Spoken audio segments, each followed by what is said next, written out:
All right, President Trump is refusing to back down as he defends his initial comments on the chaos in Charlottesville, Virginia. Joining us now with their reaction, and I know there is a lot of it, is the Hill contributor Kristin Tate and former Nevada State GOP chairwoman Amy Tarkanian. Good to see both of you ladies. Good morning. Good morning. Amy, your initial reactions to what happened yesterday at a press conference that was expected to be all about infrastructure, and it was, until the president unexpectedly took questions. Right, and it was disappointing to actually watch the press and how disrespectful they were towards our president. And when he said he'd like to take questions regarding infrastructure, the very first question right out of the gate had nothing to do with it, and it just went downhill from there. It was painful to watch, actually. They were very antagonistic and extremely rude, I felt. What do you think, Kristin? Yeah, I think it was a mistake for Trump to make any comments about Charlottesville. He was there to talk about infrastructure. He made a very bold and definitive statement about Charlottesville on Monday in which he denounced white supremacy. He changed the narrative on Monday, and then he reverted back. I'm sorry to interrupt you last night. So my question for you, Kristin, as we move forward is, where do we go from here, and how do we get back on the agenda, talking actually about all the great announcements he made on infrastructure yesterday?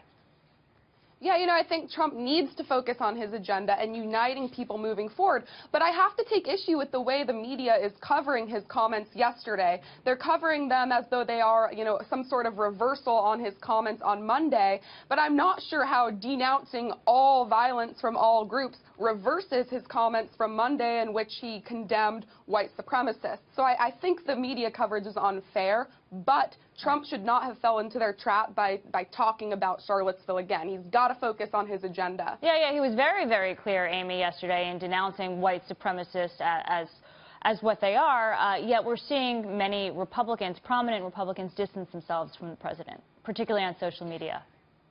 Yes, and I can't understand that. I can't wrap my head around that. I don't know why they feel that they need to go that direction unless they're just caving into the pressure at home. I'm from a purple state myself, so I know that pressure can happen tremendously on either side. So it's almost like you're darned if you do, darned if you don't. But I would like to see our own Republicans actually support the president. And if they don't, just be quiet about this certain situation and move on. Go worry about the upcoming votes. You know, go worry about health care. Go worry about tax reform. There's no need to actually put your 2 cents in on every single situation. I want to get this in because we don't have much time left. And Kristin, I'll let you respond. We're going to pull up a map for you. And it shows many cities right now that are considering removing statues and monuments that are Confederate symbols. So there's the map. Just to put this in perspective, there are 718 Confederate statues and monuments in the Southeast right now, 109 public schools named for Robert E. Lee and Jefferson Davis. Do we take all these down? I mean, there's a big political push, particularly on the left, to take these monuments down. Isn't that erasing or changing history? Yeah, when you start pulling down historical statues, you go down a very slippery slope. You know, what happens when we remove all the Confederate statues in America? I mean, what's next? Thomas Jefferson owned slaves. Should we remove all statues of Thomas Jefferson?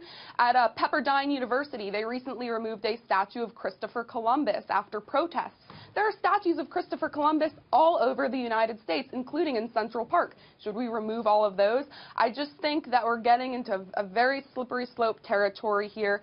And, you know, you cannot erase history. All we can do is let people have their free speech. And that was one of the points the president made yesterday. Kristin, Amy, thank you for waking up with us. Oh, thank you so much for having us.